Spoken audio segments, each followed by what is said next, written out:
wilding out. She starts gambling. She starts being a little promiscuous or whatever. And, how do you solve a problem like Sada? You send her to a geisha house. Sure. And I think what happened there is... That's a totally different film. It's a very different film.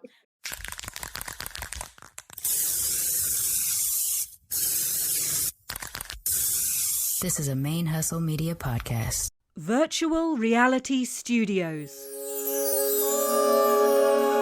A new realm of creativity.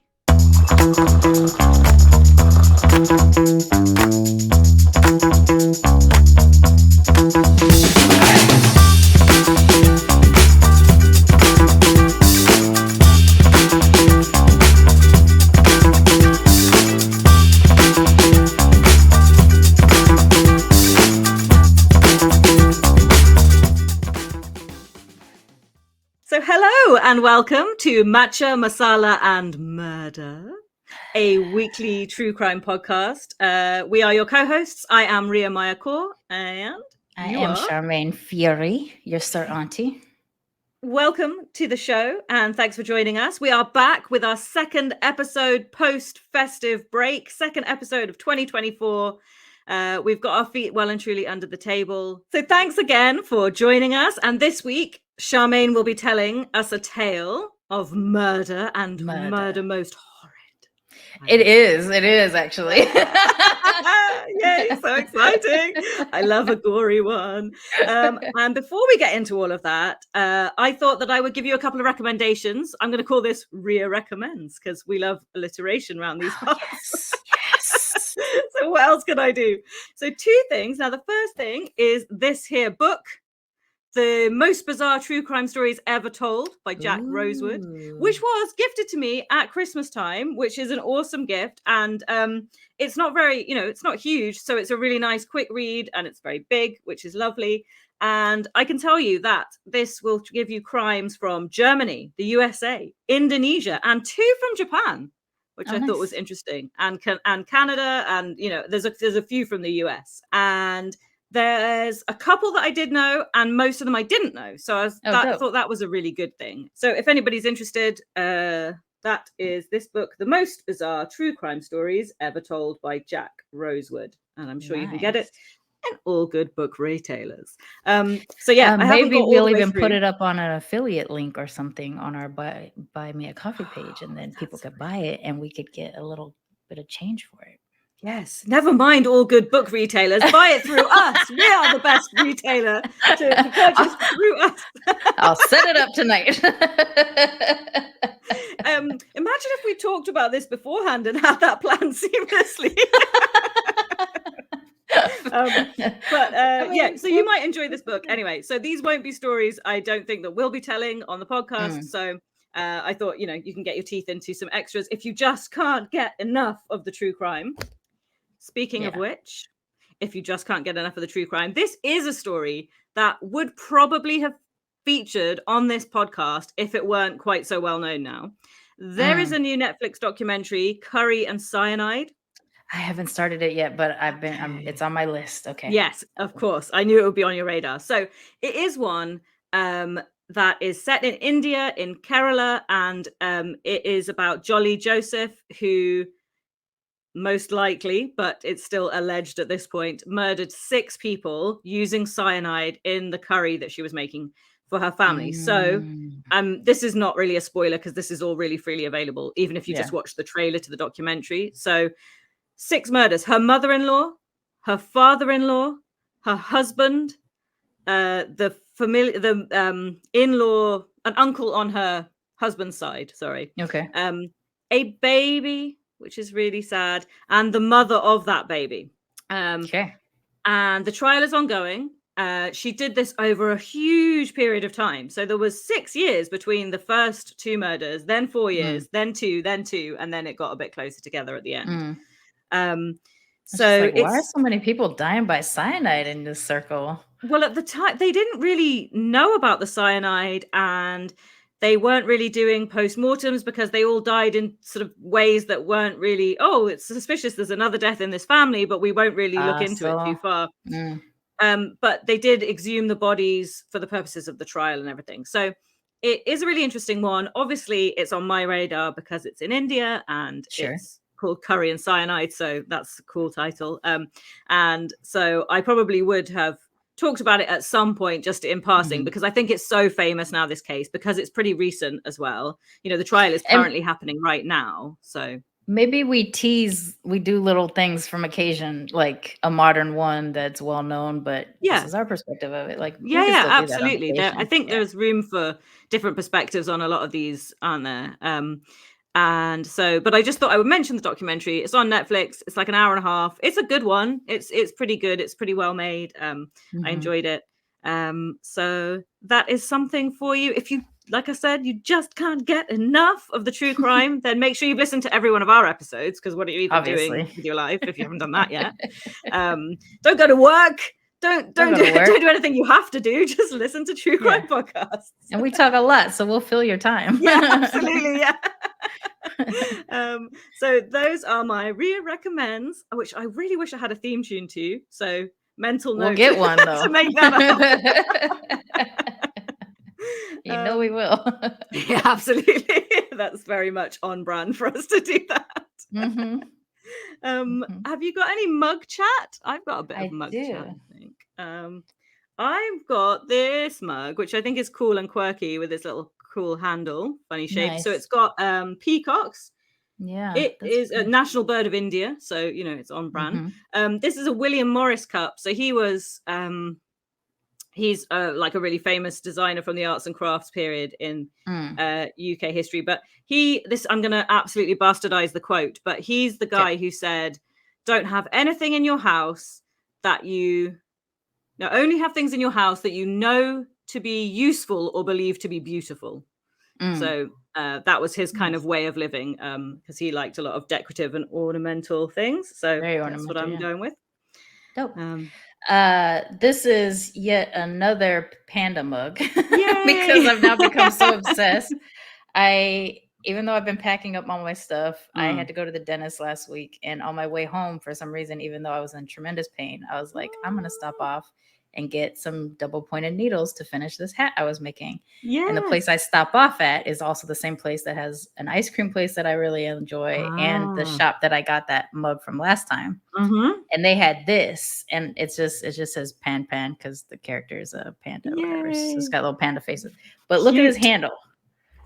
Oh, that's nice. It's nice because I have more room I can do the 3-finger thing. That is nice. So now this mug has got a weird handle, right? This looks a bit odd, but I quite like it because it allows me to do my favorite thing, which is a bit weird, which is where I always put my little finger to balance on the edge, which is because I've got this weird problem with my joints, but this helps me to balance things. Oh, nice. So yeah, nice. It's just a little bit mug handle chat. Wow, we got even more chat. We didn't even we've gone to I forgot to even show this has a little biscuit lid.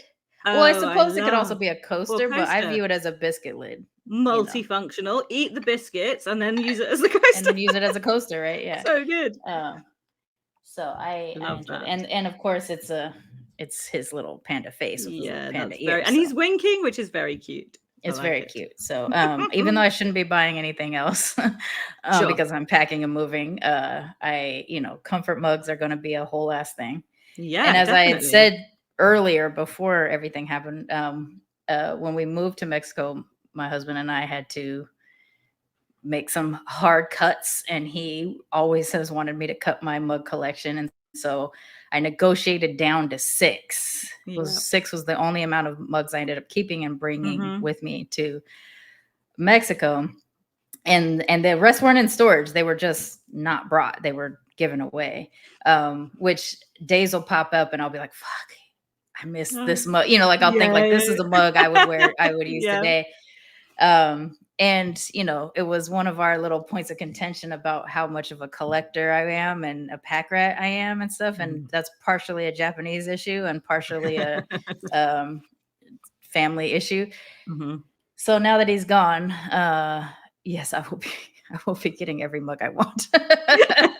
Yeah, because I think you wrote that to me and I was like, yes, mug life. Yeah, I'm like, I'm about that mug about. life. And every time I get one, I will have a silent conversation with him in my head. And it's like, you're not here, so mugs. So that's what happened. So we actually, we both have had, we've had trips to the dentist to start us off in the new year, to finish off the old year and start the new year. And the new year, those, yes. Another one of those really weird crossovers of things that we've got happening to us. We've both had a lot of dental issues. Which is just stressful.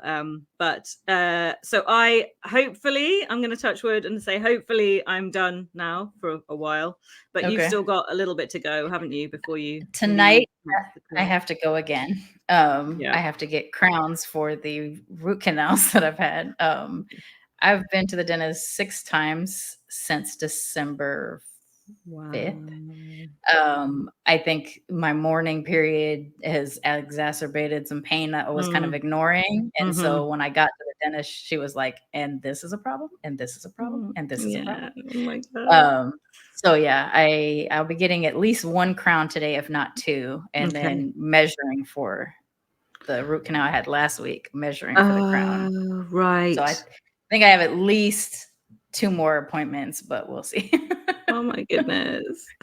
Okay, well, the end is nigh, hopefully. Hopefully. And I want to get it all done in Mexico because, first of all, it's more affordable. In the amount of trips and what I've had done, I'm still easily under like 700 US for 3 root canals, 3 crowns. Whoa. I've had replacement fillings, like broken fillings that need to be pulled out and put back in, new ones put back in. And in the US, one of those would have cost me $2,500, just like one thing, not all of them. So that's the other part is I'm trying to get it all done, even though like for a month and a half now, my mouth has just been in constant. Oh my God. So we've got in the UK, we don't any longer have free dentistry. And there is NHS dentistry, but it has much reduced costs. So there are different bands of charges which they can charge you for different things. But it's really hard to get an NHS dentist because they're oversubscribed and there's too many people. So there are a lot of people who just have to pay for private dentistry, which is like £1,000 for a root canal or something like that. And so it's really oversubscribed and it's really difficult. Children get free dentistry, like my son gets completely free everything. But if you can get an NHS dentist, that is, even if you're a child, because you're not guaranteed to be registered with an NHS dentist. So we've got issues with that. But in actual fact, because my thing involved some small surgery, I got that done at the hospital. And then because it's surgical, it's free because it's medical kind of thing. So because I was having the MRIs and all sorts of is there something evil lurking in your brain? There were all kinds of scary bits happening, but we're all good. As I said to my husband, tumor free since 83, baby. Nice. And that's the way we'd like to keep it, please. Keep it, please do. That's one of the things I'm dreading about having to return to the US is that suddenly medical care will be terrible again, and I won't have insurance and all that other kind of stuff. And so it's the effort of like getting my stuff organized and together fast enough, and hopefully get if not my citizenship sorted, at least a residency visa of some sort, so I can get the hell out as fast as possible. Which I know will take at least a year, but I mean, the other part is just like, I always live in the future. I always live in the future. And so now that I know my situation has to change, I'm already living in the UK mentally. Even though I have this whole section of time that I have to be in the US. In this case, I'm bypassing that I'm going to be living in the US at all. And I'm already in the UK. I'm like fantasy buying houses and shit like that. Like I don't even have the money squared away yet to even be doing this. I'm like, maybe I'll live in a houseboat. Maybe I'll live in a flat. Maybe I'll I'm doing all of that. So I'm just, and it's also just the distraction of it too, because it's still very silent here and where I'm excited. So. I want to come house hunting with you.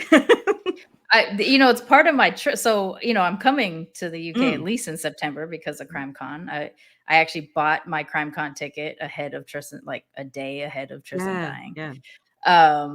So I know I'm coming, there's that bit. It's a question of like, will I stay like a couple of weeks, or will I stay, or something, or maybe a month, to try to look around and sort some stuff if I can or whatever. And so, yeah, I think part of that trip will be a little bit, cause I'll know more of what I'm capable of then. Part of that trip could potentially be house hunting and stuff. And, it's purely coincidence, not stalkerness. It's purely coincidence that I want to live in this relatively the same area that you happen to live in. And the reason why is because I have fond memories of a time that I stayed in Kingston upon the Thames. And so like, literally that's it. Like there's no other thing to it. And so actually maybe this podcast can come to your ears one day without an ocean in between. Without an ocean between us. And we might like actually be in the same space. Who knows? Yeah, I'm looking forward to it. Actually, are we ready to do this? I think we're ready to do this.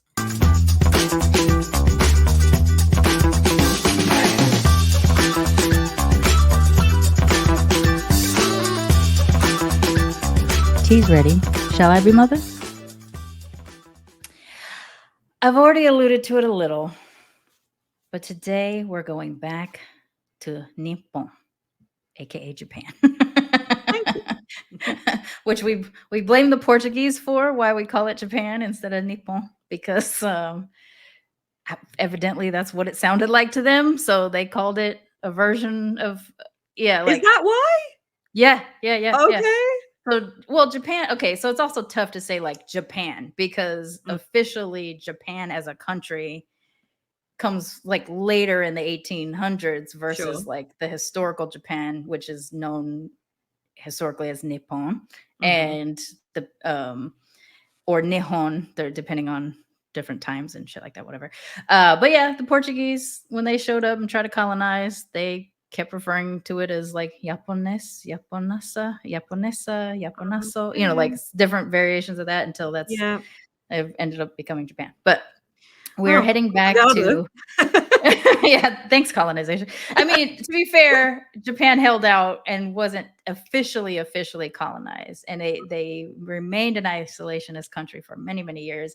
But the Dutch got in there, the Portuguese got in there, and they started the industrialization of Japan, yada yada yada. Japan is one of the quickest industrialized nations on the planet because of Western influence. And now they literally call themselves Japanese, which is amazing because the vowel sounds and the consonant sounds aren't the same. So it doesn't sound like Japanese, and yet they're like Japanese.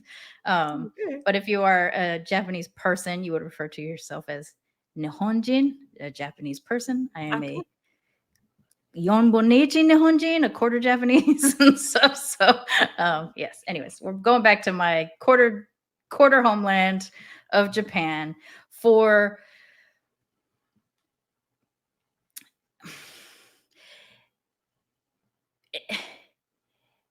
it's such a confusing story because on the face of it, it's awful. On the face of it, it's fucking awful. But between a combination, which I will do it again, just like I did last time we went to Japan, of cultural context things and the celebritification of a murderer, with the combination of these things, you forget you're dealing with like a super grotesque situation. Like super grotesque situation. It's bizarre. In this story, and I'm just saying this up front, even though I don't necessarily want to spoil it, but in case people are sensitive to certain things, this story will include sex, murder, of course, mutilation, and necrophilia. Okay, we went there. Okay, we're going there. Okay.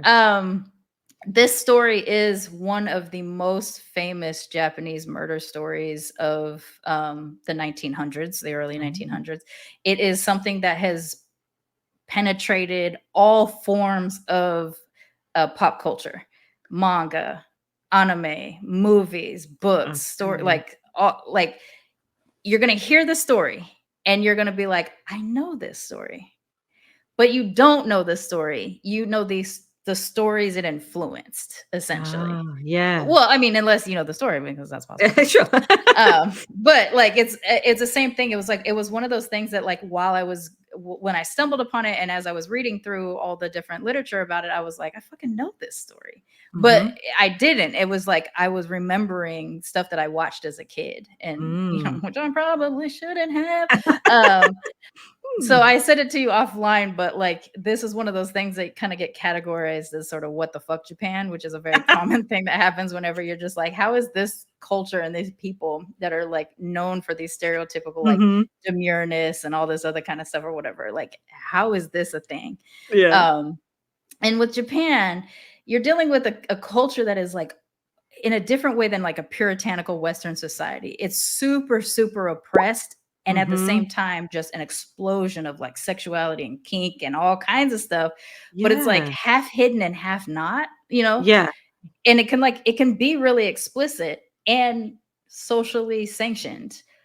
Yeah. But turn the dial one notch and suddenly it's like you're on the other side of things. Yeah. And that is kind of what we're going to be getting into today. I mean, that's really fascinating. I mean, and there are loads of documentaries and stuff, you know, that I've watched over the years, because I do find it quite fascinating that the way society, it obviously, because I've never been there, so you know, but it's definitely. And even as a mixed Japanese person, like some of the stuff especially when I'm hearing Westerners tell this story, because I've listened to podcasts, I've seen these things or whatever, you know, some of it my eye rolls because it's just like the lack of intentional research and understanding and cultural context that like Westerners have. And you know what I'm saying when I'm saying Westerners, right? I'm speaking in code. Sure, we all know like the way they tell the story is just like the otherness and the exotification and the you know erotification of an other, and then throwing in elements that I'm going to share about this that I would even say like I'm not here to kink shame, and yet just because a murder happened, it doesn't actually change that the kink is sanctionable to a degree as long as you're being safe, you know. But every person I've heard tell this story has made this be like a psychological problem that people need to go get help if they have this kink. And so I just want to put it up for sex positive, no kink shaming. That being said, there's some kinks that are dangerous if you're not careful. And I think that's what I think that's what we're getting into. And some that are crimes. So always be sure some that are like literally crimes. The legality of what you're up to, please. There is that also. with informed, shaming, enthusiastic consent. Yes. Kink shaming is only okay if it's completely illegal across the board and there's no cultural relativism at play in some way. Yes, so there's that. So yes, like I said, we're getting a little bit naughty on this episode, and we are covering the murderess, and I'm going to say it the Japanese direction first, and then I'll say it the way Westerners hear it. Abe Sada. Abe is their surname. Sada is her first name. Sada Abe was, I think, kind of misnamed in the press after her case started. She's known as the killer geisha, and that's only part of her life. And when you hear me say geisha, what you're imagining and what she was as a geisha are two different things. Sure. So I'm going to get into a little bit of the culture of that too. But Sada is a woman that was born out of tragedy. Different things led to what ultimately made her kill the person that she ends up killing. But up until then, you know, she's just a regular ass person, you know, a woman in a time where women didn't have that many rights and things like that. And so she had to go with the flow that was given to her, which led her to her thing. And I'm not saying this to justify what she's doing. I'm just laying it in place that like history is not kind to women a lot of the times. And a lot of what brought her to the murder she committed has a lot to do with that. So Sada was born in 1905. She was the seventh of 8 children to her family, but the fourth of the children who survived. So she's so 8 children were born. 4 actually survived childhood. She was the youngest of those 4.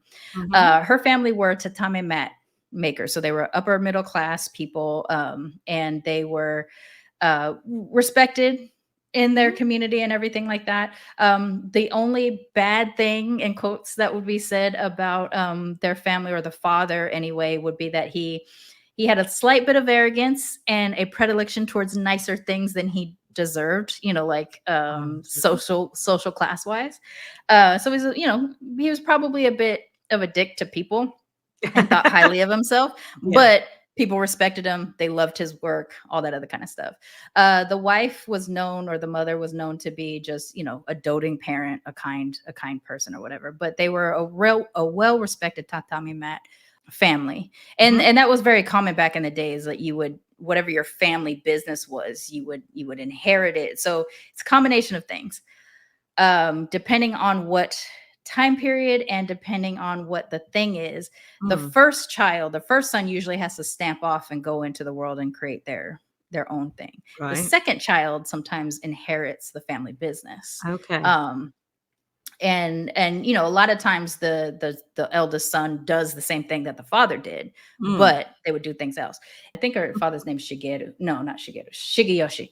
Shigeyoshi was like adopted into this tatami mat family. And I think it's probably the case that they just didn't have a son. And so that would happen too.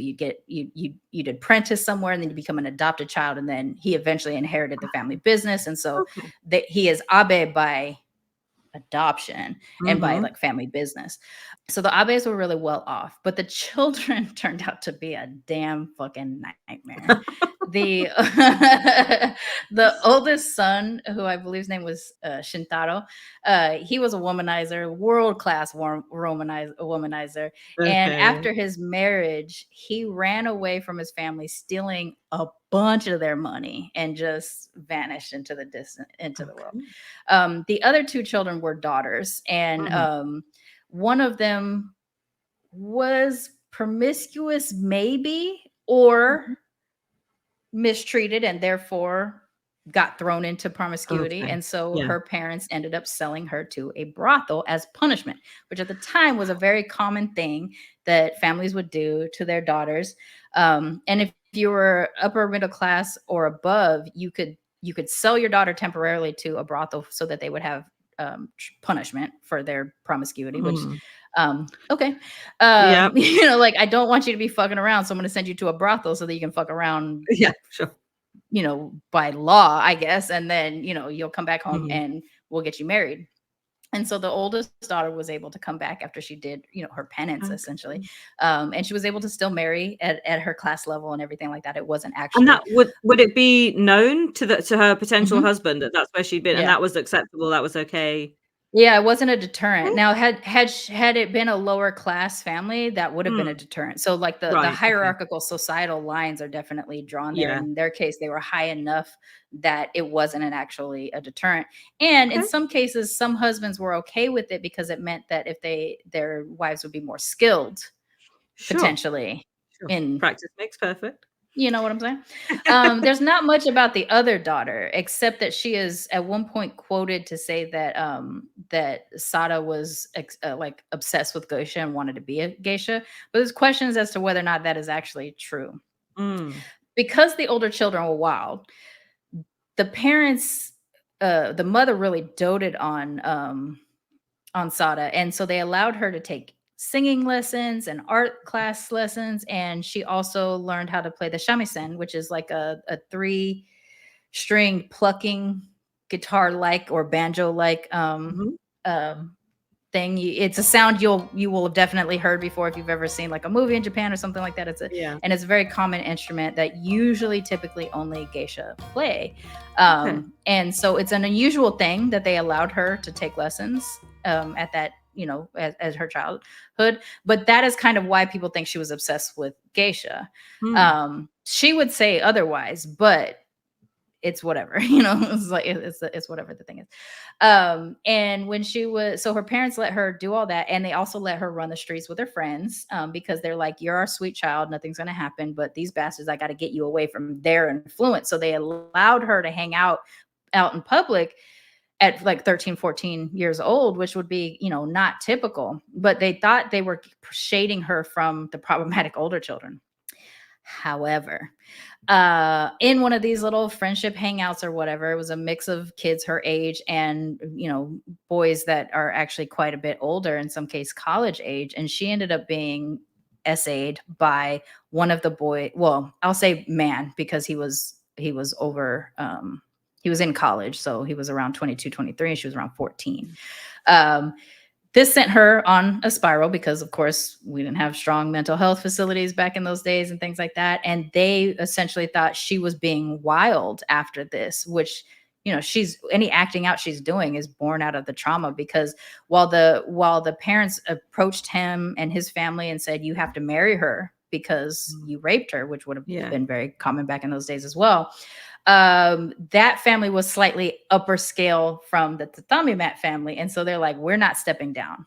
Okay. So they didn't deny that he attacked her or anything like that. They just said that she wasn't good enough for him. And so, so no harm, no foul type of thing. He moves on with his life. He doesn't get prosecuted. It's not a thing. He just goes on about his business. But she ends up having to deal with like the mental health aspects of what happened to her and everything like that. So she does start wilding out. She starts gambling. She starts being a little promiscuous or whatever. And, how do you solve a problem like Sada? You send her to a geisha house. Sure. And I think what happened there is... that's a totally different film. It's a very different film. They ended up, I think, maybe feeling bad about the level of punishment of the brothel with the older sister. They decided to actually put Sada in a geisha house. And so they found one in Yokohama, which is outside of Tokyo, south of Tokyo, that would be willing to take her, even though she didn't train as a geisha as a child. So you to enter into geishahood, you have to enter as a child. It's a rigorous training.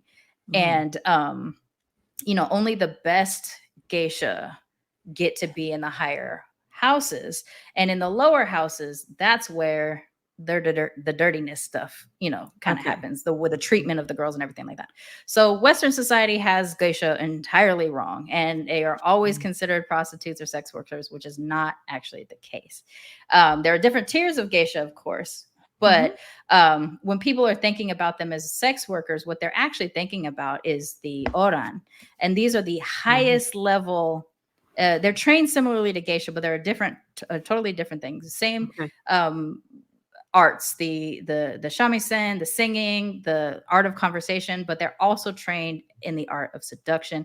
And they're high-ranking people, and they will only be with high-ranking, samurai in the old days, or the richest, the highest politicians, things like that, or whatever. And they would be courtesans to those high-ranking people. They would be kept, put up in homes, all that kind of stuff, but they would have a fairly independent life outside of, you can only have relations with the person who has paid for you. And then some of the more famous oren they could have a few people who supported them, but they have to be super upscale, and it has to be a whole thing.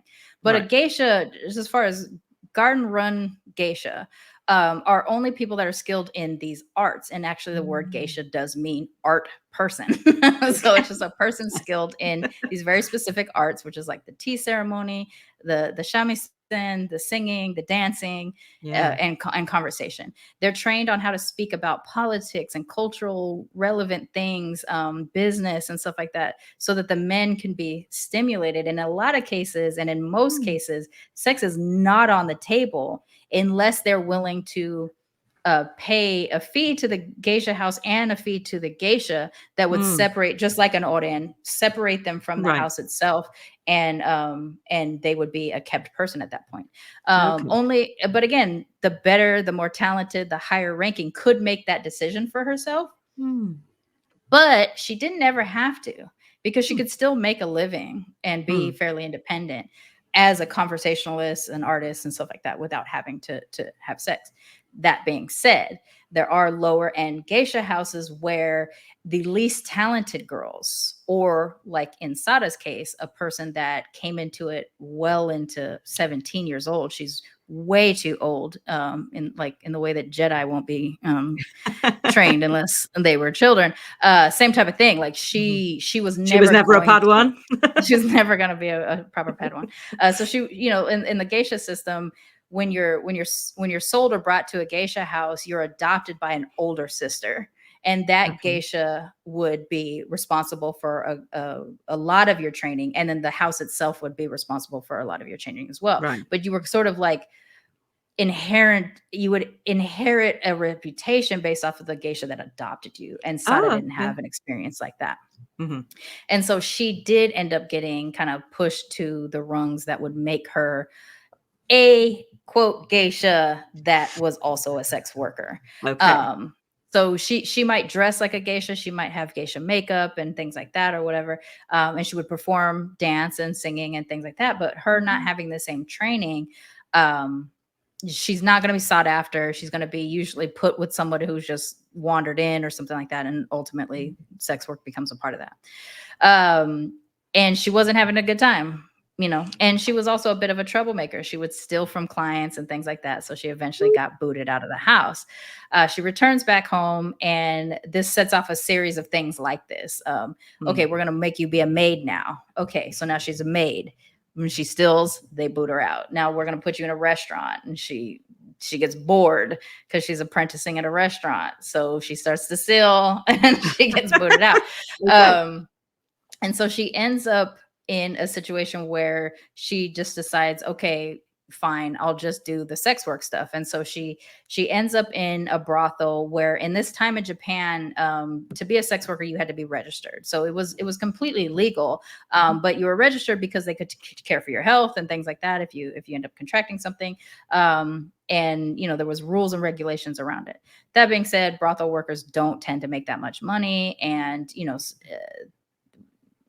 things could be brutal at times or whatever. And so she hadn't started to hit a stride in enjoying what she was doing yet.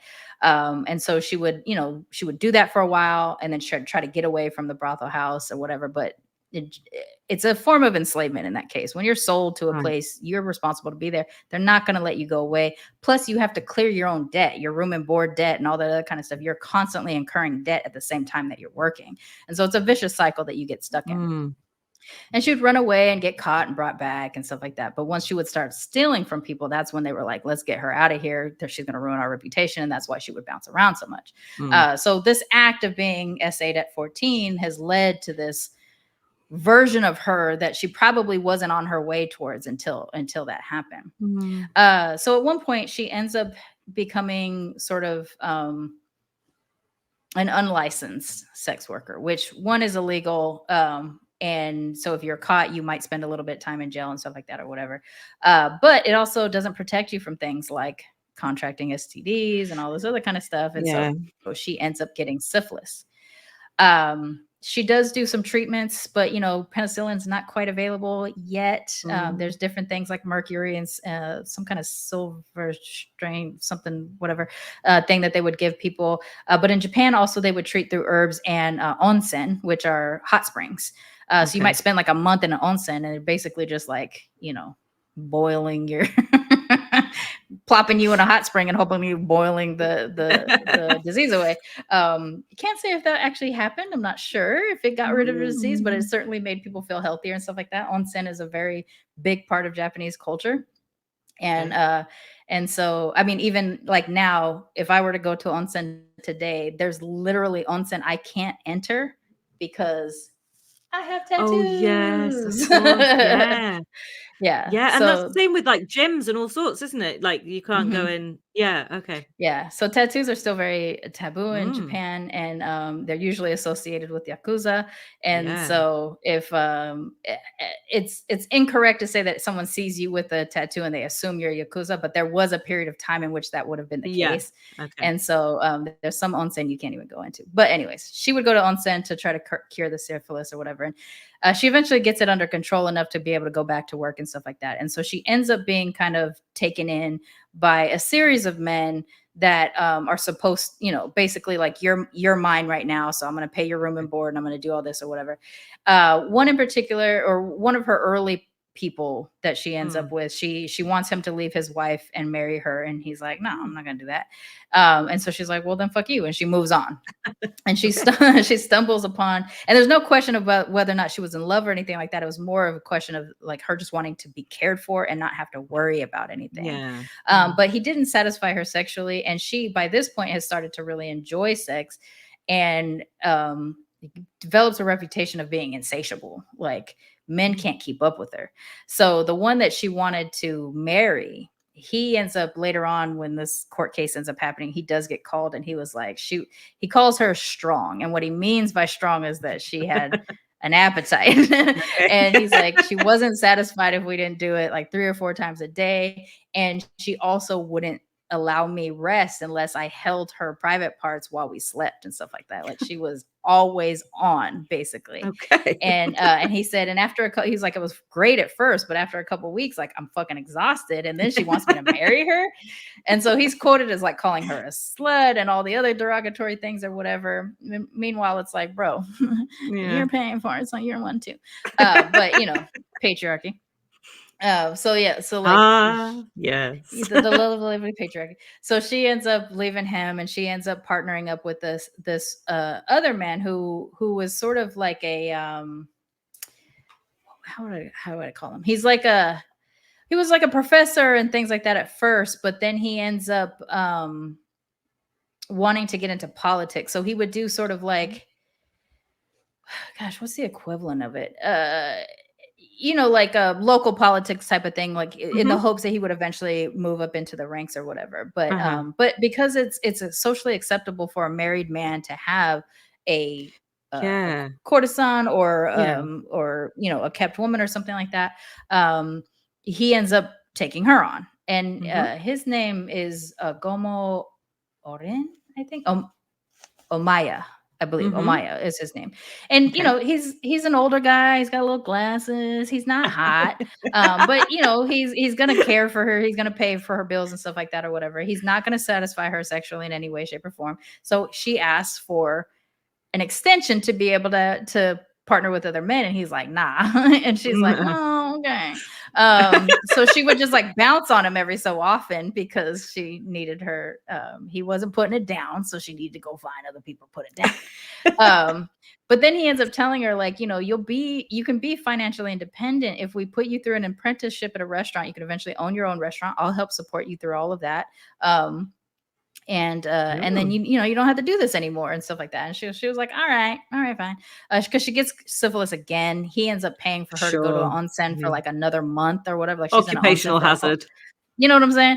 So he gets her cared for enough. She's back at it, and he's like, let's stop this. Let's put you in this apprenticeship and stuff like that. So he arranges for her to end up at a restaurant as a apprentice, the Yoshidaya restaurant. So it's owned by a couple, a Kichizo Ishida and his wife. And Kichizo, he ain't shit. At the end of the day, he ain't shit. His wife is managing the whole operation on her own, and he's a massive womanizer and stuff like that. So sometimes he gets a little flirty with the waitresses and shit like that. And so Sada catches his eye.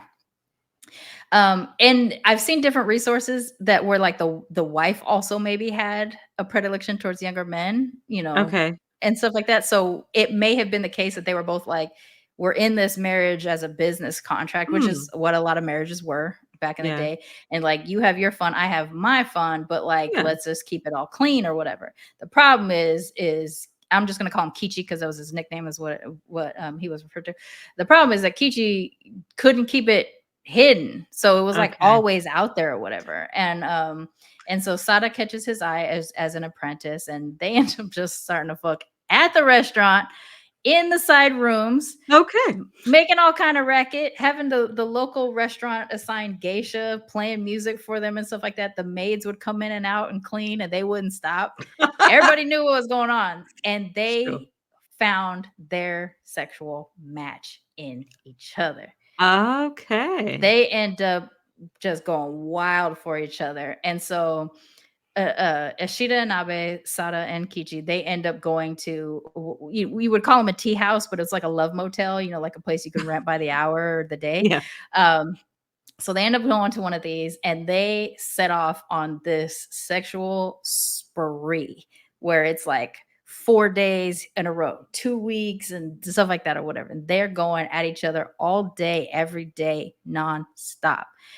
And later she'll describe Kichi. She's like, I can't tell you what it was about him, but I can't say there's anything wrong with him. He wasn't well endowed. He wasn't the hottest person in the world. He wasn't unattractive though, but he knew how to do it and we did it and it was the shit. Like that was the thing. She was like, he was just her match and he had as much an insatiable diet for it as she did. They also, while being together, discovered they shared some kinks. And I don't know if this is something that Kichi was already doing or if being with Sada brought it out in them or whatever, but they ended up experimenting with asphyxiation.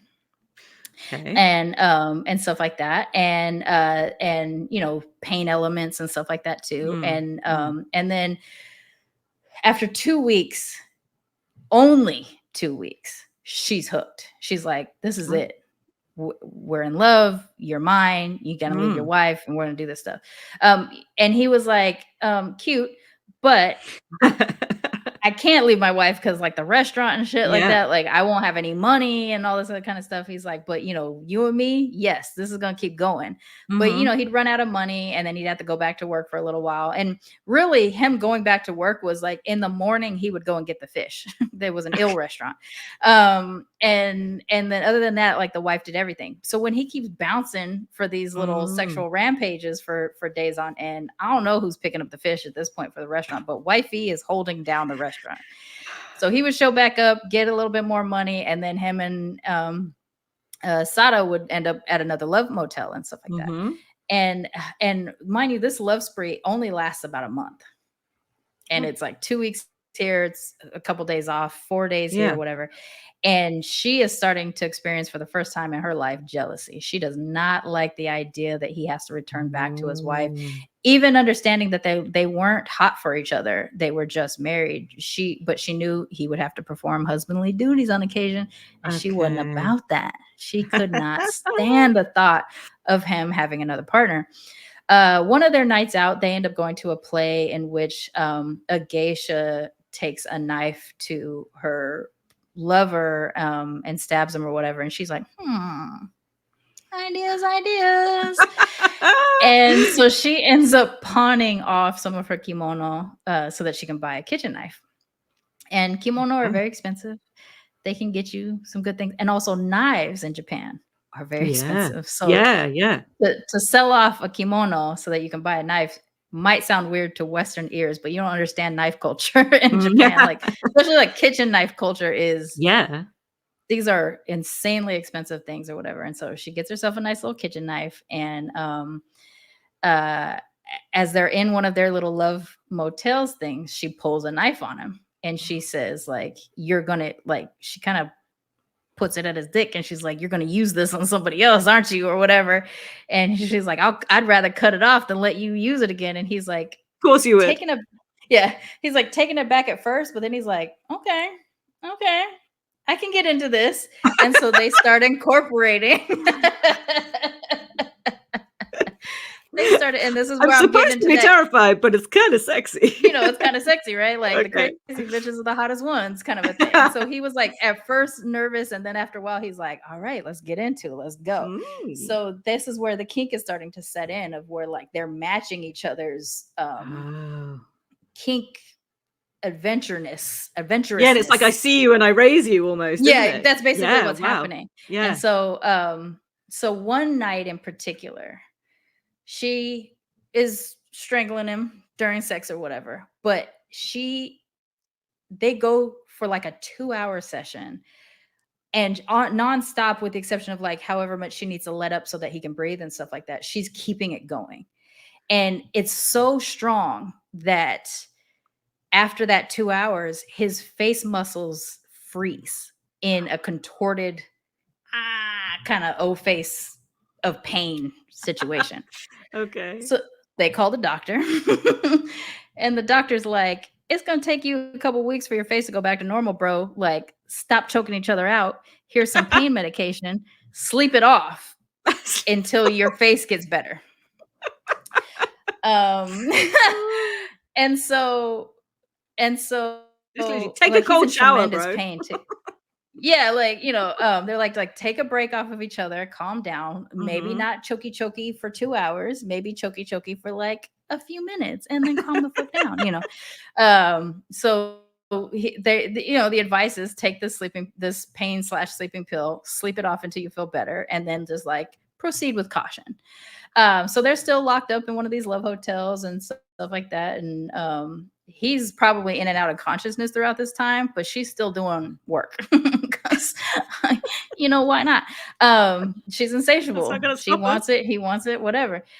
And at one point in his groggy sleepiness, he says to her, you're gonna wrap your sash around me again when I sleep, aren't you? And she says, probably. And he says, or when I fall asleep, basically, and she's like, yeah, probably. And he's like, if you do it, don't stop, because it's so painful when you're done. And she takes that as, is he telling me to kill him? Yeah. Or is he just in so much pain he don't know what he's saying? And since she's already been contemplating not letting his dick touch anybody else, she's like, So, a little bit more lovemaking and some sleepy cuddle time or whatever. At 2 a.m., she wakes up and she goes, no, I think he definitely wanted me to kill him because he wants to be with me forever, but he can't leave his wife. So she takes her obe sash, the big belt in front of the kimono, and she goes for it. And he dies.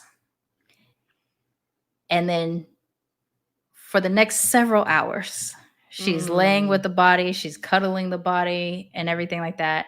And then she gets the bright idea to keep the most important part of him that gave her the most vivid memories. Rough quote. Rough translated quote. So she removes him of his penis and testicle. Both, which is interesting. She takes it. She takes it all. Okay. And with the blood from that, she writes on a sheet and on his thigh, like Sada and Kichi are alone together forever.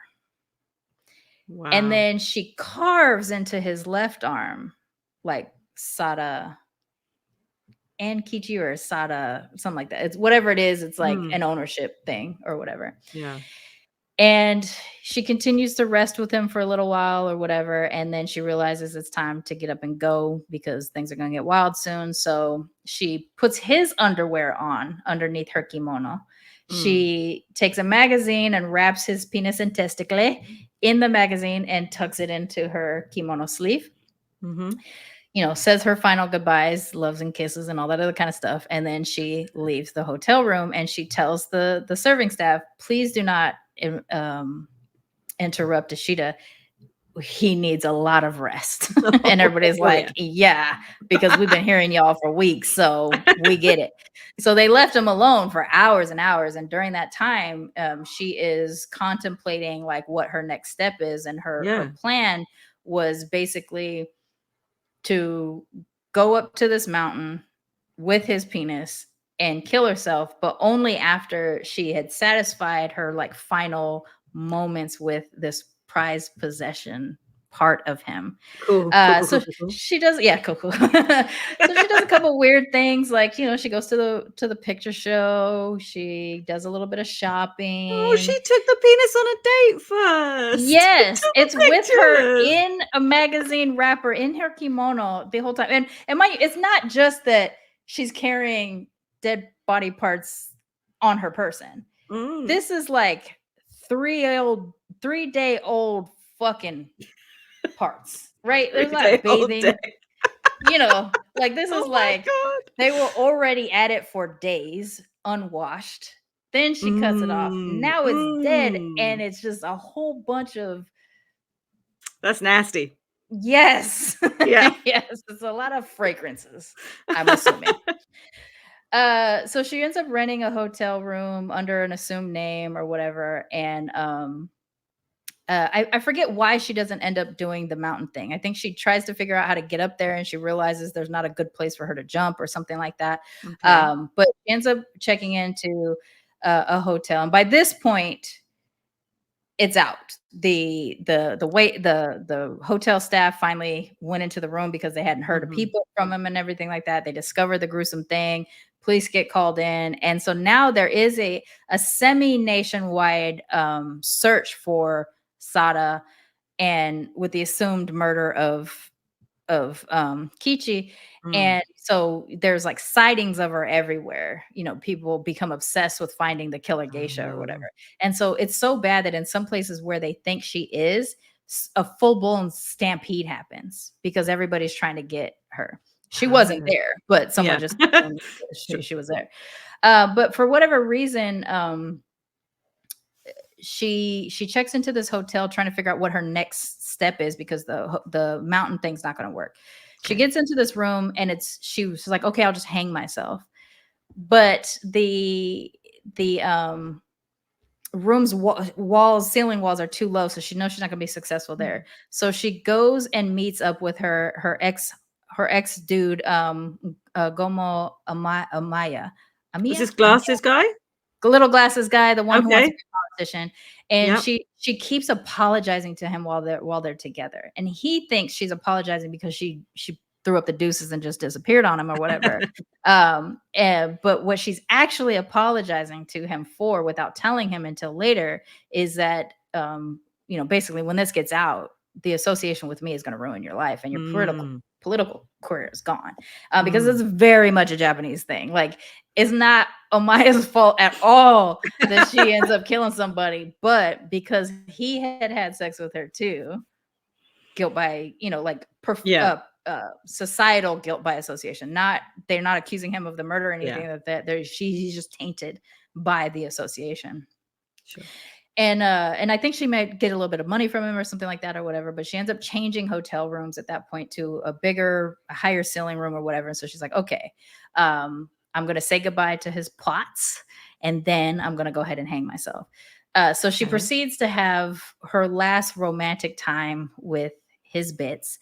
She says she starts by trying to put it in her mouth and things like that. And then because she was trying to prepare it for the next stage, which like it's not attached to the parts that make it do what you need it to do, but okay, let's start with the mouth. So then she does try to like insert it and it's not working. So she like rearranges it around and stuff like that and tries to do it again. It's still not working. So she just had to basically admire it instead. After that, it's like, I was looking at the scrotum and the penis and I was just like, okay, I love you. And, we'll be together forever and da, da, da, da, da, da, da. She's not claiming that she killed him out of jealousy. She says it goes beyond that. It was that her love for him had become so intense that, she thought the best way to pay tribute to the love really was to kill him at the height of his sexual happiness, essentially. And then she would follow him within a week and, they would be together forever in the afterlife. So, whatever, it's not really working. I didn't touch on the fact that she kind of was like a bit of a raging alcoholic after the sexual assault when she was younger. So, in these times between the days that Kichi and Sada could be together, whenever he had to go back to work and stuff, she'd go on these drinking. Oh, she was like on a mad bender, right? Yeah, okay. And then they'd get back together and she'd be happy again. And mind you, this is like a month period of time, so it's like a couple days here and there. She'd go on these benders. So after he was killed, she did go on a bit of a bender too, and and then she tried to have her final goodbye with his pots and stuff, and then she just starts sleeping. So she just sleeps for days, just sleep.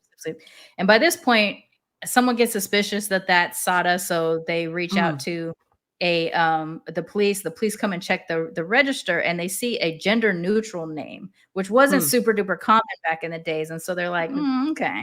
And they mentioned that she wanted a different room and all this other kind of stuff. So the police go and knock on the door. But as they're going to knock on the door, what they see into the room beforehand is a woman that's just like dead asleep in the middle of the afternoon. And they're like, that's kind of weird. Like naps aren't a thing. So they knock on the door and she wakes up and she says to them something to the effect of, no need to be so formal. I'm the Sada Abe that you're looking for. They don't even say shit. She just goes, like, this is who I am and stuff. And at first they don't believe her until she takes out his penis. And they're like, okay, I guess you're it. So they arrest her. And as they're trying to take her to the police station, yet another kind of stampede sort of happens of just like people wanting to see her. And there's photos of her, which I will show you, that where she's like hella smiling. And it's not like she's it's hard to say because she's really reclusive for the rest of her life. So it's strange to think of like the attention. But she was in this like weirdly blissful state of like the knowledge that her love will never be with someone else and he's entirely hers. Whatever happens to her next doesn't matter because one, she did want to die after, which would have been a very Japanese thing to do. Your lover's dead. It's, let me wrap up some affairs and then I'm going to follow you. And stuff like that. So she really wasn't tripping. She wanted to die next. But she's like smiling at all the photos and stuff. And even some of the photos of her with the police, even some of them are smiling too. She had this air about her that was a bit infectious and you just kind of dug her, whatever it was. And that wasn't just the syphilis that was infectious. Yeah, like, right. Yeah. I mean, she's just like, smiley, hella smiley. Wow. So in the trial, and this more than the crime itself makes me go, what the fuck, Japan? During the trial, they're digging into her past with former lovers and all this other kind of stuff or whatever. And, like I said, the first guy that she had wanted to marry at some point, he called her like a slut and everything like that because she was too insatiable for him and everything like that. And the judge in this case is quoted as saying, throughout this trial, I became very aroused many times. Okay. But had assured the Japanese people that despite being aroused, he wasn't going to let it influence his decision. Oh, he could still be impartial. Okay. He could still be impartial, but essentially he's just sitting behind the bench, rock hard and excited about this beautiful killer geisha. It's such a strange thing, like between the sex and violence elements of different parts of this, and then literally like the law being like, that's hot. Like it's so bizarre. So they go through the trial. He said the judge said like a lot of the details in the case made him aroused, but he was still taking it with the utmost seriousness. What he wanted to avoid basically was to kill her. And she was asking for the death penalty.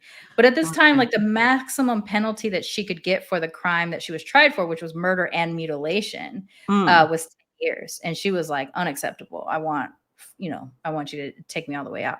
Yeah. The judge ends up only sentencing her to, I think it's 6 years or 7 years, but she only stays in prison for 5 years before she's released. So very similar to the demon midwife story. The punishment times are not what we would be expecting in the Western world. There's an expectation of a debt to society that once paid, and if you're meeting these criteria, you can be released and everything's, assumed fine going forward. Yeah. And so one of the things that she wanted to make very clear after the trial and everything like that is she says, and I'm going to read this one because it's a quote. The thing I regret the most about this incident is that I have come to be misunderstood as some kind of sexual pervert. There has never been a man in my life like Ishida. There were men I liked and with whom I slept with without accepting money, but none made me feel the way I did towards him. And so because she was still like hardcore on the Ishida was special. Yeah. The news media took it and meant like so there was all this stuff about like he must have been super well endowed and and all this kind of stuff. Like it was a big part of the press. Yeah. And so both her and the police officer who first received his penis said, nah, that shit was hella average. Like it wasn't anything special. Like to look at, it wasn't anything spectacular. And she assured people, she's like, it was his skill set that is the difference. She's like, yes, he wasn't the most endowed person, he wasn't the most attractive person, but to him or to her, she had nothing to complain about. And then once the sex happened, it was like, all right, okay. You know, Ishida's penis ends up in a museum for a period of time. Excellent. And then nobody knows why or how or when, but eventually it just fucking disappears. So that means somebody, which I'm going to make this assumption based off of like historical things that we just know happens. Some aristocrat definitely has that jar. Someone paid some money for this sensational penis and bought it from the museum or something. All under the table. Totally. And it's just like somebody's inheritance like thing now. Like it's just in somebody's maybe it's like home. In their, you know, sex dungeon, and they're hoping that it'll somehow like give them it helps, some kind of like powers. You're gonna get some or like never mind eating ground up seahorses. This is what you need. This is what you need. You just need a powerful dick in a jar and formaldehyde in your sex dungeon. You go all right. So she goes into prison. She under good good behavior or whatever, she ends up getting released in 5 years instead of the 6 or 7 that she was given. And then she ends up kind of returning to that restaurant life or whatever, on and off throughout her life. You know, she tried to avoid notoriety in any way, shape, or form, but you know, the story would surface again, and new, you know, people would come and talk to her and stuff like that or whatever. So she eventually says she's going to tell her own story, and then that's going to be the end of it because she doesn't want to have to keep talking about it or whatever. But she also just really wanted to set it straight that like this was done out of love. This was not an act of jealousy. This wasn't a crime of passion. It was thought out. She had planned it about a week beforehand. She loved him with such an intensity that she thought that the answer to that problem, because they couldn't be together all the time, was I'm going to take him and then I'm going to take myself, like, and that was going to be the thing. By the time she does her prison time, she says she had achieved a space where she didn't want to die anymore, which is why she didn't kill herself after she got released. She's like, but she just didn't want to have this reputation of being this sexual pervert, and not that it was this actual love story in her case. So she does end up writing a memoir, which I cannot find an English translation of. I can find like bits and pieces translated, but not the book itself or whatever, in which she kind of details her life and the passion that she had with Ishida. So if you're thinking it's Memoirs of a Geisha, it's not that. It's not that, yeah. It's not that. But she moves to this like small prefecture, Ibaraki, and she ends up being like the mistress of another rich man or whatever. In her memoir, she only calls him Y, just the letter Y kind of thing, because she doesn't want to exploit him or anything like that or whatever. But she says she called him a very serious man, and he didn't know who she was, you know, in terms of the historical record, because she assumed a new name after she left and everything like that. But, you know, like I said, someone would find her eventually and whatever. So the family of this man ends up finding out she's Sada, and they insist that he breaks it off with her. And so he does. And so she's out there again, like, you know, needing to find another situation. She writes this book. She even details story about why in the book and things like that. And then after a while, she just disappears. So sometime in 1971 to 1973 or so, she's about, I think, 60. She's born, late 60s, early 70s. She's born in 1905. She ends up just disappearing. And so the speculation is that there's a couple different stories. There's one, she may have become like a nun in a Buddhist temple somewhere in the mountains. She may have finally got to that mountain that she wanted to die, you know, on, or a different mountain. She could have walked into any of the, there's various places throughout Japan that like suicides are known to take place at or whatever. Right. Okay. Whatever she did it in secret and in private because no one ever discovered her body or anything like that. She could have just lived her life somewhere else and just, was under the radar. But like the last known contact with her in like the press or something like that was like 1971 or whatever. And they did an article with her. They took a photo of her and then she just walks off into the sunset. We never hear from her again. But in the time period from after she got out of prison to whenever she disappeared, she would pop up at different times of cultural significance. So she, very similar to Ishikawa, sometimes she's viewed as like this sexual deviant, and sometimes she's viewed as like the symbol of sexual freedom for women. Okay. So she becomes something like a cultural icon to Japanese women, of just like taking an ownership of your sexuality. And so like, yeah, okay, so you killed a motherfucker, but it's fine because like you owned your sexuality, right? So she does become this like folk hero to a degree, like female sexual empowerment. Whether or not she liked that is kind of a mixed, review type of thing or whatever. But like, because I think again, she didn't want the sex to be the focus of her story. She actually wanted love to be the focus of her story. And so years after she has died, like, or disappeared, whatever ended up happening to her, she just became this, folk hero that ended up in, and like I said, manga and anime and different movies or whatever. There have been many movies made about their story, and some of them are, border on the pornographic and, just focusing on that part. Some of them are like drama, sexual, emotional, erotic type movies or whatever. And probably similar to Fulan, she's probably like, nah, I don't like these. Like, these aren't great. They take away my agency, stuff like that.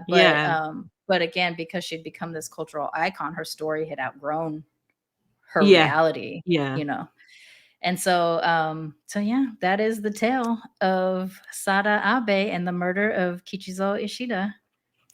I gotta say, if you'd asked me what I would have been talking about today, I'm not sure this would have been top of my list. But I really do love my job. Right? It's I'm so very weird glad how we much weren't talking about it.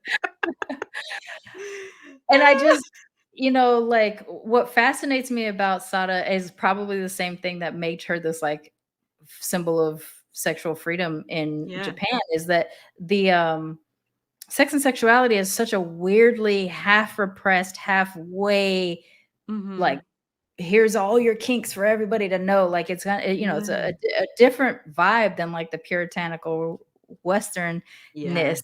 And you can really toe a line between being like a full-blown sexual deviant or a fucking hero. Like it's so bizarre. And mind you, like that's coming with me having like part of my culture existing in that plane too, even though I grew up in Japan. So there's aspects of the story that like I fucking get it, man. And then there's aspects of it was like it's still that you killed somebody, like. How old was she when she killed him? So the murder happened in 1936, which was a year after my grandmother was born. So she would have been 31. Okay. Yeah. Okay. So that's the other thing too. Like she had outgrown like the young geisha, thing or whatever. She was just like an older, a spinster type, I guess you might have thought of it, because she wasn't married yet. And, she just fell in love with this restaurateur. What was that cool thing we discovered? Was it called a thornback? A woman. Yes, so you can only be a spinster up to the age of like 21 or something. And then after that, if you're unmarried, you're called a thornback. I definitely want to make a mug that says thornback. In a weird way, and not to always bring people down in mentioning the loss of my husband, but like there's an element. I remember saying this, and it's probably terrible to say online, but I keep doing shit like that, so whatever. In therapy years ago, like when Tristan and I were having some issues, I remember saying like, because the therapist was, asking like, why don't you just break up? And I'm just like, I don't want to. I don't want this stuff happening, but like, he's my person. I want to stay with him. And I was like, in fact, it would be much easier for me if he died rather than us breaking up. And this was actually something that came up in therapy random. And I've had 2 therapists say that is such a common thing that women in marriages say, like the thought of their partner being out in the world, being happy after whatever pain that they caused them. If I can't like, you know I will. Like, right. And it's like, I don't want to kill the person, but like, it would be easier for me to know they weren't wandering around the planet, not with me. And I'll be honest, I had that feeling back then. Mind you, my life feels a little bit different now. My understanding of that experience is different now. Yeah. But like, there's an element to her story that I kind of, again, I wasn't going to kill my husband, but like, I get that thing that clicked in her brain that says like, it's weird the parts of these stories that you connect to, that you know, if someone had said to you, do you agree with this in an abstract context, you know, you'd probably say like, no, and then you do find these tiny points, but it's humanity, isn't it? And it's it's not unbelievable because it freaking happened, you know, and these are true emotions that these people have been through and they have had, and so why shouldn't somebody else also understand that or be able to meet them on that level, you know, even if they might not enact the same way. Like I definitely would not have done anything remotely similar to what she did, and yet like the feeling behind her motivation, you know, I don't not understand it. And to a degree, like, again, there's nothing about my situation. Like, there's never a point, even in the darkest time with Tristan, that I was just like, you know what I'm going to do? I'm going to honor the part of you, you know, like whatever. Because people had asked her too. They're like, well, why didn't you take his head or you know, why'd you only take his penis? She's like, well, I couldn't just walk around with his head. It was going to be inconvenient. And then everybody would know that I killed him, right? So she's like, I took the part of him that gave me the most venom. It was kind of handy that he was, how did she describe him? But like average, like just average, just a regular old dick, you know, like it's just a regular old dick. So, you know, maybe it's a good job, you know, he wasn't any grander. Yeah, like I mean, she's just holding this like wrapping, like it's just dick shaped. That's all. We should have given a warning at the beginning of this, at the top of this episode, for any men listening, because I just feel this is one of those, like, they're just gonna, you know, cross legs the whole way through. Although I'm not sure that we have that many male listeners. It might be more of a female audience or whatever. But at the same time, like, you know, the cautionary tale aspect of this is like, if you're out there messing around behind your wife. Yeah. But I want to know about his wife, though, in the restaurant. I'm kind of intrigued by her as a character, too. I am, too. And I've tried to dig in a little bit more because I only found like a couple references to her. And, you know, because like the immediate picture you get is like this downtrodden poor wife who has to take care of this restaurant because her husband's out there on the streets. And then I hear he's bossing it, though, right? Because she's got this young guy possibly that she's with. She's running the business how she sees fit, because if all he does is go and get the fish, then I can live without that, to be fair. You know what I'm like now I get to be my own boss and you know, literally have my cake and eat it. So that, I mean, and you hear stories about this of like marriages that are either outgrown the romance side of things or they're, you know, marriages of convenience, marriages or if it was arranged or range, like whatever the things, right? Like you're in the same social class, so you're bound to marry, but like you can still have your, you know, the fun on the side or whatever. And the women who had more agency in those types of relationships, like especially when their men weren't like, it's me or nobody, right? Like he's distracted, you're distracted, everybody's good, but we know that at the end of the day, the restaurant has to survive. Like I get that. You know, and so the narrative I want to write for her, because I couldn't find, you know, I only found a couple references here and there. Is the one of, you know, a woman that's in a marriage of convenience or whatever it is, who has her own life and has her own agency and has her own restaurant. And, you know, I saw 2 different references, so I'm not clear on what was true of whether or not the restaurant survived long after, or only for a little while after, because there's still the weird association thing that would have happened in Japan. but if she was able to maintain it, then then her Yeah. having a life of yeah, okay, so like I mean, and honestly, like, I mean, how many Regency era or whatever type stories you hear where like the husband dies and the woman's like, thank goodness that's Yeah. over, Oh my God. and they can Yeah. just be, Yeah. live off whatever inheritance or whatever, blah, blah, blah. And I think this could have potentially been a version of that, of where it's not ideal for the world to know that, you've been cheated on and things like that or whatever. But like in a society where it's expected that the men would have other partners, the thing Yeah. is like those are to be, not seen and heard. They're just supposed to be known about. Yeah. This, makes things a little bit more complicated because the association that Amaya had with Sada ruined his career and he fell into obscurity. Yeah.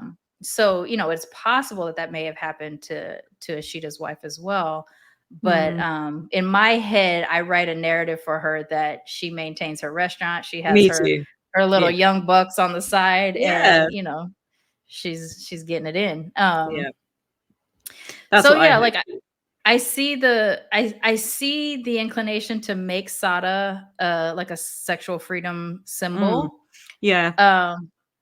Me as a person who is polyamorous or ethically non-monogamous and stuff like Yeah. that, as long as everybody's on board, I'm on board, Yeah. kind of a thing or Yeah. whatever. And to be fair, Tristan and I had entered into a companionship marriage phase. We weren't romantic anymore.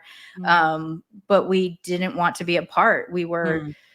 Our friendship prior to us getting together maintained its intensity all the way through our relationship, so that even Mm. when times were tough with us romantically, our friendship was always fairly strong. And while there's definite shit in our relationship that I would rather have never have happened, and ultimately would have rathered a romantic relationship, um I get that like your relationship isn't dictated by these expectations of Mm. society. And Mhm. so Mhm. like, I'm open to people having multiple partners as long as everybody's on board and everybody's informed and everybody's kept, Yeah. say, sexual health is safe and things Yeah. like that. So there's no aspect of the story where that's concerned that bothers me. What bothers me is maybe the combination of, why do we turn these murderers into celebrities? Yeah. And was there another way that she could have maintained her love without being concerned that he had to reluctantly fuck his wife Yeah. occasionally? You know what I'm I mean, saying? because did he? I mean, did that? I mean, was that a definite? Was that would have to happen? Because I don't if know. it was a marriage sort of convenience for the business sake or whatever, or they'd grown apart or whatever, then do they even have to do that just because they're married? I mean, maybe Yeah, because not. I So don't know maybe if they her had jealousy really kids. was.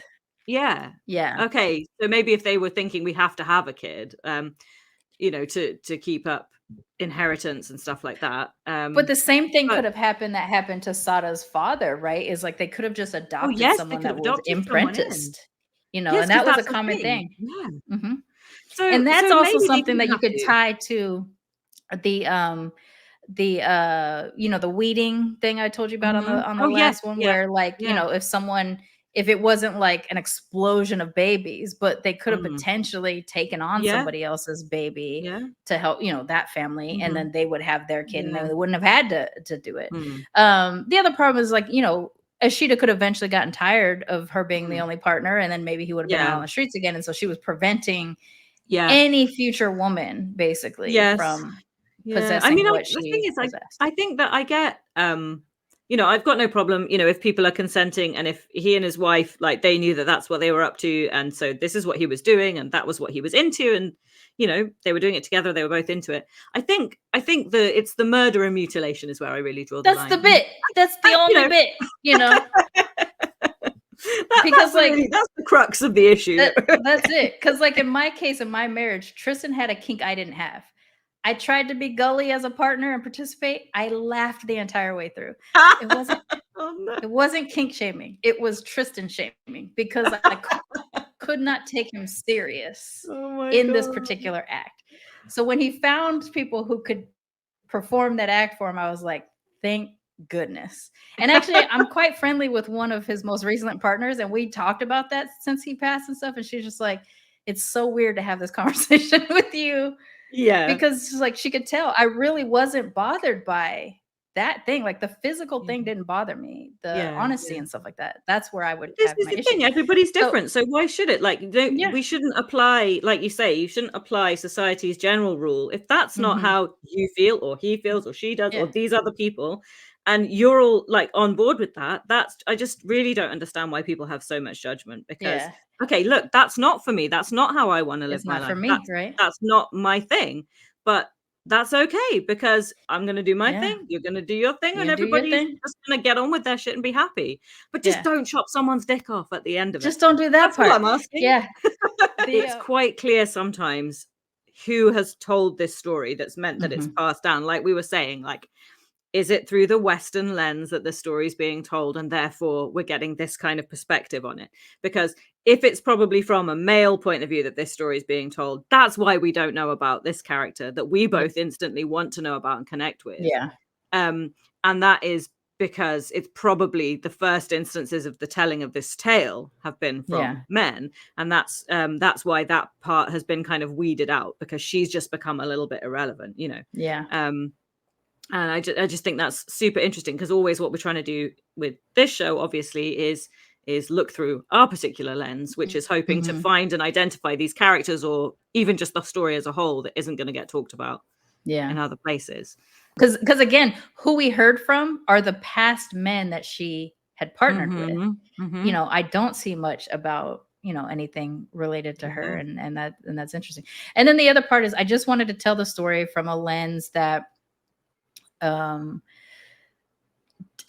combination, because the other parts is not just like the exotification of a Japanese person, but like the kink shaming. Like I've heard some where people are literally like laughing through it in a way where they're just like, this is so twisted, and all they're talking about, you know, I'm doing that in quotation fingers, is like, you know, a little bit of choking until it got intense, right? Because like it started off as just like a little thing in their thing, and that is, again, not necessarily a bad thing or a danger if you're doing it carefully and, you know, stuff like that, and you're paying attention to signs and all this kind of stuff.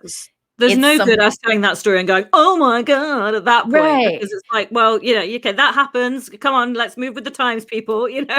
And this is old times too. It was happening then as well. Kink is kink, and it's like, it's always been present for ages or whatever. So if you can get past the immaturity or the giggles about it, and really just break it down to an action of, I have a partner who's interested in this thing. I want to, as a loving partner, or, you know, whatever, I want to be gully for what they're into. Now, of course, that doesn't mean that you cross lines that you're not comfortable with. And I have that own experience in my thing. Like I said, he had a kink I didn't have. I tried to be gully. I laughed all the way through it. And it wasn't satisfying for him either, because I wasn't a natural at it. You know, because if I was natural at it, everything would have gone smoothly. But because I didn't have the inclination and I couldn't take him serious in the moment, it wasn't good for us. But then these guys, they both then shared that. They found their exactly. So that's actually a beautiful part of this crazy twisted story, right? Is like, these two people, despite their situations, were able to find someone who matched them in this particular way. And I can understand that intensity in the early stages can be probably huge, right? You know, if he had gotten a chance to live, it could have petered out after a month or two. And that's what's so interesting, is every time, because you said that a couple of times, like it was only a month, and I was so shocked, the fact, because I was like, whoa, because I was in my head, I was like, we're having these romps and these days and weeks, and I was sort of imagining this like 6 months or so. So that is super intense. So they're in the intense like infatuation zone. But and, you know, like, I'm not a person who falls in love easy, but I fall in certain cases in which I've had that heavy infatuation. It comes hard and it comes fast, and I'm just sitting here just like in it, right? And then one thing happens and it goes immediately away. So funny. Whereas like with I'm out. Tristan, he falls in love quick and he keeps it up for long periods of time. And so like imagining a person like that, like for Sada, it probably was the case that in that moment she was in such intensity, you could not have convinced her it was intense love. And then she did prison for 5 years. And when she got out, she's like, you know, I still want to live. But she had time, you know, she had time to let the infatuation fall. Mind you, she killed him in that process of that. But, you know, because she had time after, the intensity went away. But she still maintains that she didn't regret the action. She regretted the reputation. Whereas him, had he lived, if he got tired of it, or he just was ready to move on, or it was too fucking intense, you know, he may not have ever had that kind of intense of a connection again, or he may have had tons of intense connections again. You know what I'm saying? Like the part that's wrong is that instead of letting it be, he was killed. And because you don't know, you're right. If it had sort of petered out and then or if he'd found that with someone else, or even better, or, you know, more or different or whatever, then it wouldn't remain some kind of love story. It would just be a, you know, notch on the bedpost, effectively, of time. And if like he petered out, had an intensity with someone else, and then she was like, oh hell no, and she took them both out, then she becomes a different kind of murderer in that respect too, right? So like I get it that we're equally caught up in the intensity of the infatuation alongside of her in the story, which is why I'm saying we as like the royal we, you know, there's people who are like, I get it, I understand her love and da da da da da, and so that's why she becomes a celebrity and like a sexual freedom hero. But you know, for other people, they might just be like, that bitch crazy. Fair. I mean, both cases. Okay, you have your opinion. But then that's like you say, talking about how they become a celebrity then is really and so, because obviously I actually didn't know this story. Sorry, I've said obviously, it's not obvious, haven't said that to you yet. I did not know this story. I wasn't aware of this character in pop culture either. I hadn't, you know, come across it in that way. So because there's this celebrity and because it's been retold, and then there's a kind of a thing where these stories, they sort of snowball, don't they, and they build, and obviously you're saying they're told in sort of different ways, but is it generally negative or positive, or does it depend on who you ask still? That's the time period depending on it. So like early on, like during the trial and the case, I would say you have a split demographic of people who like are so caught up with her beauty and the intensity that they're kind of into it because of that. The same way like we see like here in modern day, right? Like the judge. Or like people that are so terrified by the thought. So I could imagine like a lot of men being like, this is wild and I can't I can't vibe with it, where a lot of women would be like, she took the life into her own hand. And then a little bit of time goes by and it's just kind of this tale of a random prostitute that killed a dude, right? Because the patriarchy picks in and picks apart the story. And then when somebody decides, I want to view this story from a lens of sexual freedom, and then those articles start to change, like shift the culture around that, where they're like, so I would say that in the later part of her life, the story was predominantly a symbolic sexual freedom hero. Like, she did a bad thing, but you know, that kind of element to it. And I would say that that would have stayed, except that some of the portrayals specifically of the Sada Abe story versus like a version of the essence of the story being told in pop culture, but like Sada Abe stories, they're trash and problematic because it's so much easier to tell the story of like the wanton woman and than to get into the nuance. And like I think what we've discovered with all of the stories we've told so far is that like the murders aren't always cut and dry. It's not always that this is a psychopath with no feelings. It sometimes is a person that under any other circumstance would have been a regular ass person.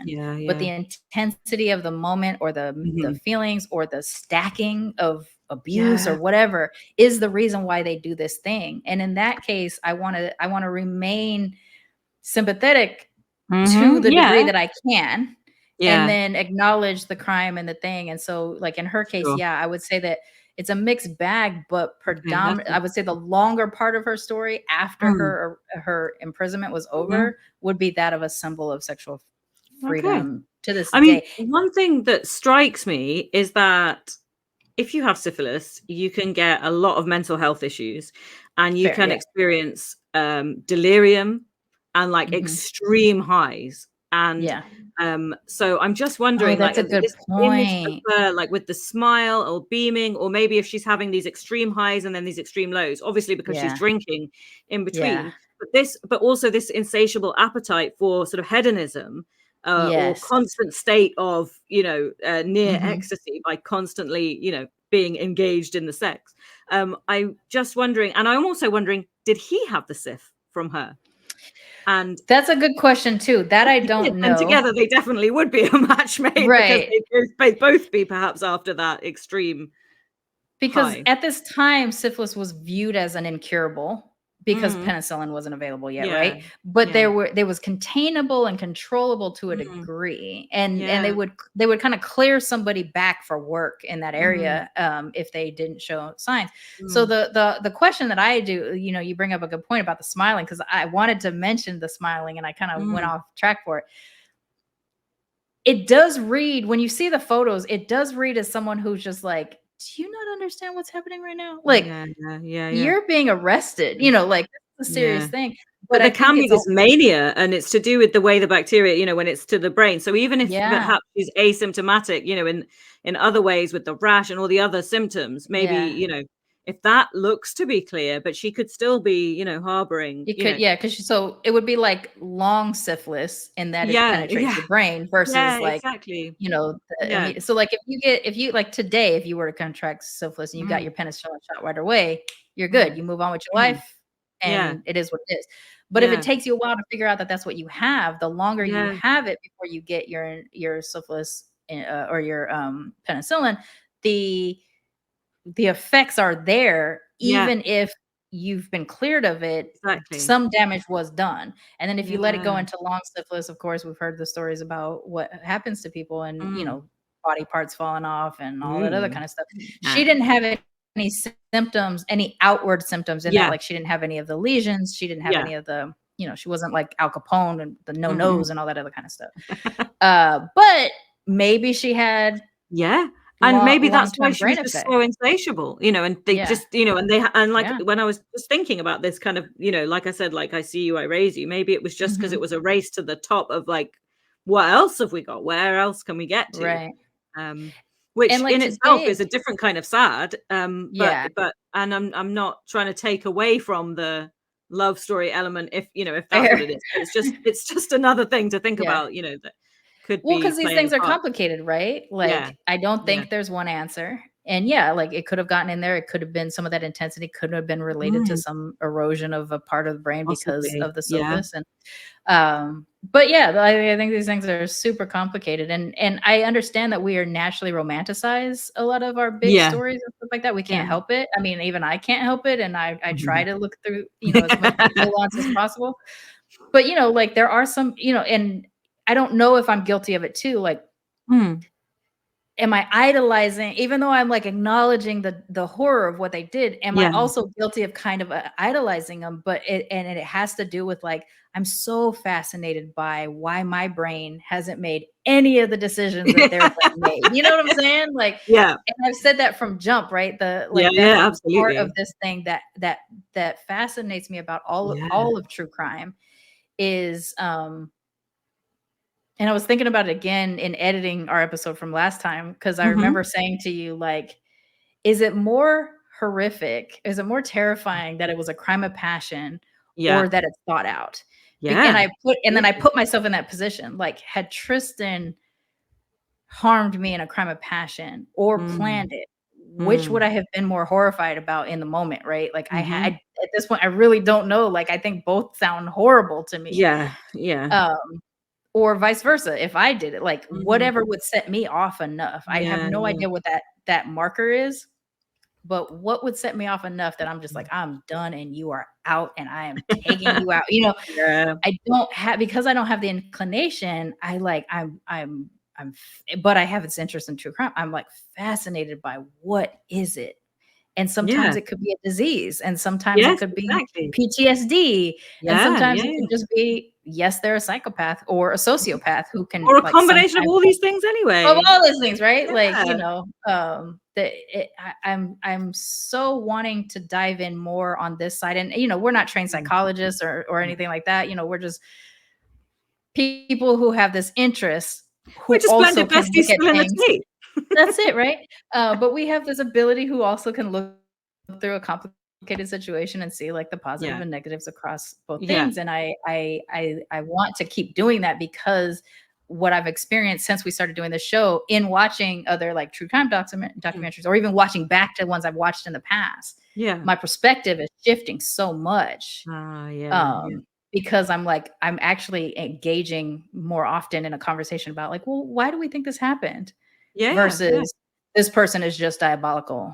And I think you have to assume it's never definitely cut and dried. You know, it's never as simple as it would seem. And even when it is, right, even if, because if we're saying the simple solution is the guy's a psychopath or something, well, that's not a freaking simple solution. That's an incredibly complex thing. I mean, never mind the fact that we know there aren't that many actual psychopaths, you know, not as many as TV would have you think, right? But you just think you're like the streets are riddled and you're just waiting for your psychopath to show up, right? Yeah, exactly. Yeah. But you know, if we know that actually, you know, there's a rare beast, then you know, that's not a simple solution anyway. So you have to think into that and what has gone on to lead someone to that point. And even, you know, what about the psychopaths who haven't acted on that? Because even, you know, we're saying we haven't cracked, you know, we haven't made those decisions, but we're also like not psychopaths. Like, but you know, what about the people who do have mental illnesses or do have physical illnesses or severe trauma who haven't done it or, you know, choose to do it? You know, there are just so many elements to all of these things. And I think it's just really, it's incumbent upon us because we've put ourselves in this position to explore all of those layers because that's what we decided to do with our lives. And it would be, you know, it'd be remiss to not examine it from all the different points of view that we possibly can. And that's the most interesting bit, definitely. Yeah. And you know, the more and more I get into stuff like this, the more I'm convinced that everybody has a trigger. It's a question of if you ever meet it, you know, because you might go your whole life and never meet it. I think about that in terms of even drinking. Like I come from a family of alcoholics. I don't drink kind of because of my eyewitnessing of it. The other thing is when I drink, I don't actually enjoy I don't enjoy it usually. I don't get the effects that other people tell me are positive. So like I don't have the experience that other people have that would make me push through. But in the past, when I have tried to push through and I hadn't found my limit, and I definitely should have because of like weight and size and stuff like that, you know, then I'm just like, well, I'm actually more afraid to keep pushing to find out what my limit is than to just cut it here. Right. And and that's just with alcohol. And I was like 21, I'm 46 now. It's not an issue. Yeah. But what is the equivalent of that for anything, right? Like a vice, an activity of some sort. Like it could just be like, what would make me be an expert runner? Because right now ain't shit gonna make me do that. But what if I push through whatever it was? You know what I'm saying? Like it can literally be something as benign as that, all the way to like what would make me actually cross the line and kill a person. You know, I don't know what that is, but I'm not going to assume it's not there because I think everybody is capable of it. Because 9 times out of 10, when you're reading or listening to these stories, it's a regular ass person doing regular ass shit. And then suddenly, you know, the rarer stories are these ones, these like, you know, serial essayers and these, you know, whatever. Like those are the rare stories. We just hear about them because they're so sensational. But most of crimes are committed by just a regular ass person that just hit a limit. So what's really interesting is, so to go back to the beginning when I was talking about the Netflix documentary, the curry and cyanide. So that's 6 murders, right? That this woman committed, allegedly, because it's still going on. And so, but it was really interesting. They had some criminologists and psychologists, obviously, you know, analyzing it throughout the documentary. And there was one lady who was saying, we don't call this a serial killer, even though this person has killed this number of people, because we have to look at the MO before we decide, if somebody's a serial killer as a title, or whether they are a serial murderer, which is kind of different, or they've committed several murders, because it depends what their objective is, which I thought was really interesting, because I just thought you were a serial killer if you killed several more people, than 3, right? Yeah, yeah, exactly. Yeah.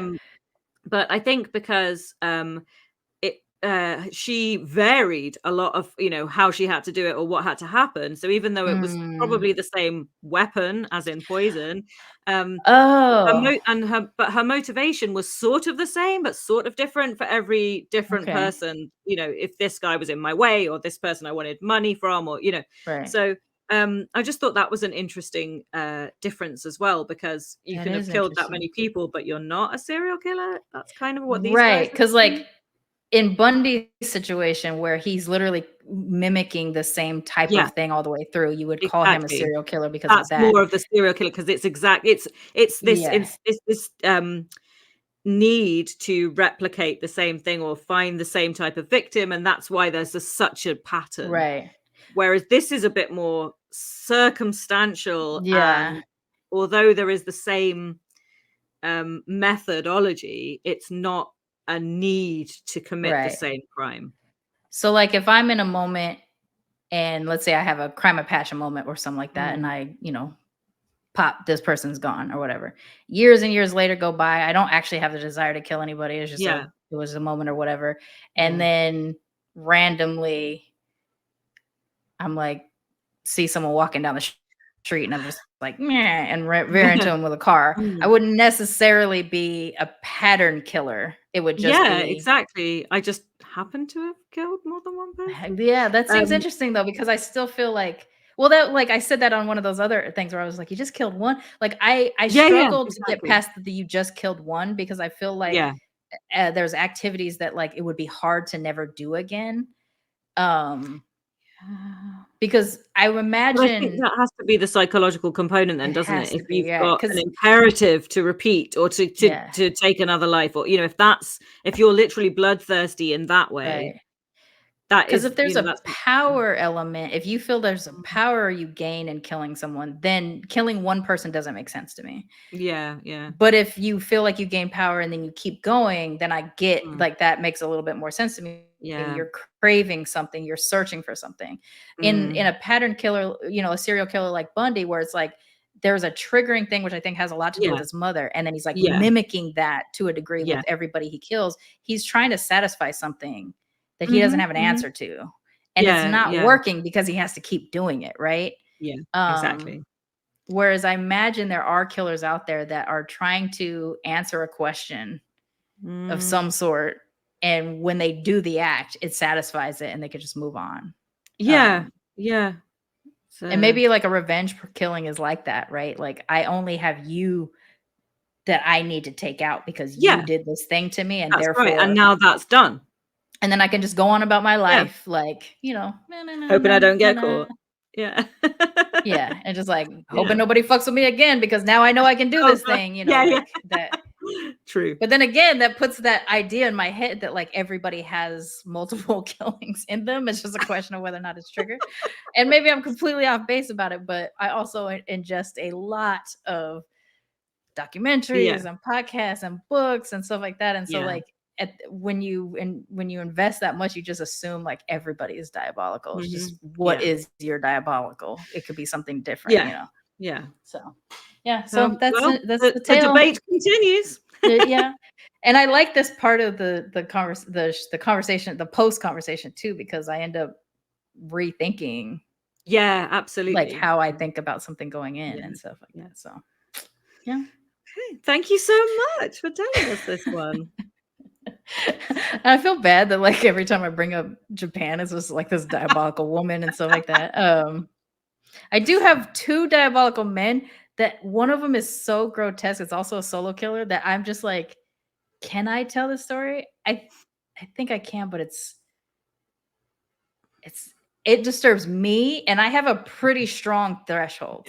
for stories like this. We might save those ones for the bonus content. For the that might be like way in the future. I need to like build some armor to it because every now and then I dig back into the story and I'm just like, bro, this one's rough. Yeah, so I have a couple that are men that are diabolical too, but yeah, and it's just Japan just pops into my head. There's other countries and things like that I will focus on eventually too, but it's of my people, so nice. You gotta go there. For everybody out there, don't forget to follow us on all the social medias. First of all, subscribe to us on YouTube because that's our main platform at Matcha, Masala, and Murder. And you can also follow us on TikTok and Instagram at Matcha, Masala, Murder as well. And the follow-up after every episode, if you want to learn more about all of our cases, is on buymeacoffee.com/ you guessed it, Matcha, Masala, and Murder. Everybody got that. You can also buy us a tea on that as well. If you like our stories and you feel like you want us to keep going and growing, buy us a little tea. Yes, please. We need the caffeine to get through this. Okay, we really do, right?